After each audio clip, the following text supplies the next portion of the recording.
I had been planning the surprise for weeks. My wife, Sarah, had taken our 2 kids, Mia and Ethan, on a short trip to the mountains. She said it was to give them a break from school and to let me focus on work.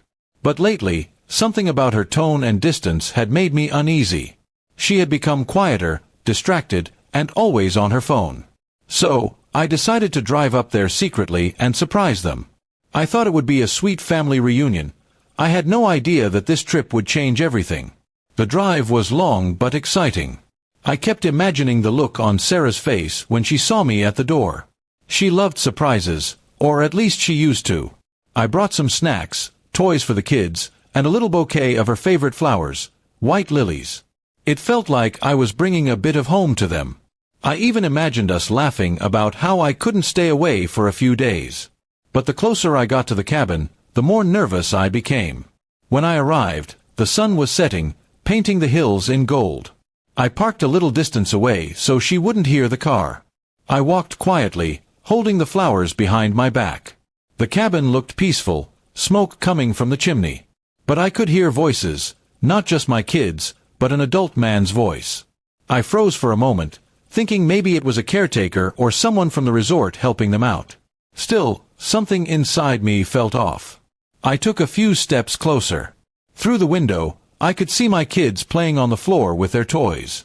Then I saw Sarah, sitting on the couch, laughing. And next to her was a man I didn't recognize.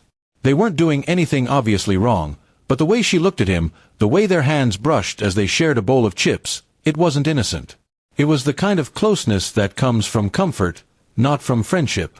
My heart sank. I stood there, unsure what to do. Every part of me wanted to burst in and demand answers. But then I saw Mia run up to the man, showing him her drawing, and he smiled warmly at her. My daughter didn't look scared or confused. She seemed used to him. That was the moment my hands began to shake. How long had this been going on? Who was this man to my children? I walked back to my car and sat inside, my chest tightening. I didn't want to make a scene in front of my kids. I took a few deep breaths, trying to steady myself. I called Sarah's phone. From the window, I saw her glance at the screen, hesitate, and then step outside to answer. She didn't expect me to be nearby. "Hey," she said casually, "we're just settling in. Everything's fine here." I swallowed hard. "Really?" I replied. "Who's with you, Sarah?" There was a pause. A long one. Then she said, "Just a family friend, helping with the kids." "Don't worry, okay?" I could hear her voice trembling slightly. I decided to end the call. "I'll see you soon," I said and hung up before she could answer. I watched her expression through the window. She looked panicked now, walking back inside quickly. Within minutes, she was looking out the window, checking around, maybe realizing I might be nearby. I couldn't hold back anymore. I got out of the car and walked straight to the door. When I knocked, her face went pale. "Michael," she said softly, eyes wide. The man stood up behind her, clearly confused. "Surprise," I said, forcing a smile as I stepped in. "Didn't expect to see me, huh?" The room went silent. Mia and Ethan ran up, hugging me excitedly. I hugged them tightly, keeping my eyes on Sarah the entire time. She couldn't even look at me properly. After the kids went to their room, I sat down opposite the man. "So," I said calmly, "you must be the family friend." He stammered, yeah, just helping out." Sarah looked like she wanted to disappear. I didn't yell or accuse. I just looked at her and said, "You could have told me you didn't want to go alone."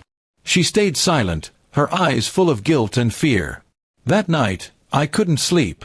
I sat in my car outside the cabin, thinking about everything, our marriage, our trust, and what this meant for the kids. Early in the morning, Sarah came out, tears in her eyes. She said, "It's not what you think." But I had seen enough to know it wasn't innocent.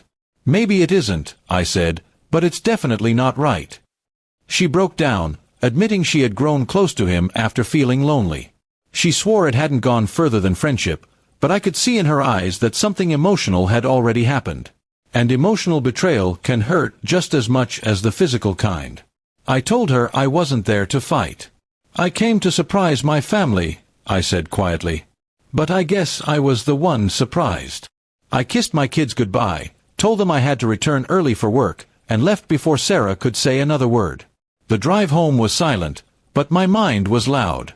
I thought about what love means when trust is gone. Maybe someday we could talk and fix things. Or maybe this was the beginning of the end. All I knew was, sometimes the biggest shocks come not from strangers, but from the people we thought we knew best.